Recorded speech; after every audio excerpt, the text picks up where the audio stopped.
দিন শেষে আমাদেরকে জনগণের কাছে যেতে হবে। সেই জন্যই আমরা কাজ করতে চাই এবং কাজ করার মাধ্যমে আমরা জনগণের হৃদয় অর্জন জয় করতে চাই। আমরা কতটুকু পারবো আমরা জানি না, তবে আমরা এতটুকু বলতে পারি, আমার সরকারের পক্ষ হয়ে আমি এতটুকু বলতে পারি যে আমাদের সর্বোচ্চ চেষ্টা থাকবে যে জনগণের প্রত্যাশা যতটুকু পারি বাস্তব বিবেচনা করে আমরা সেটি অবশ্যই পূরণ করার চেষ্টা করব।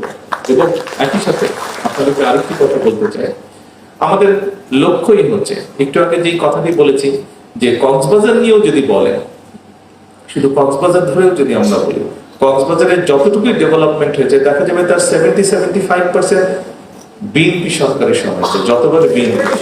সেই জন্যই আমরা সেই লিগেসিটিকে ধরে রাখতে চাই। সেই লিগেসিটিকে ধরে রাখতে চাই বলেই আমরা রাত দিন পরিশ্রম করছি, চেষ্টা করছি, যা গত বহু যুগ ধরে হয়নি, জমে আছে মানুষের যে চাওয়া, মানুষের যে প্রত্যাশা, সেগুলোকে অ্যাড্রেস করার জন্য, সেগুলোকে বাস্তবায়ন করার জন্য। কিন্তু দেশটি কিন্তু আমাদের সবার, আমরা একা সরকারের পক্ষে কোনো কিছু করা সম্ভব না।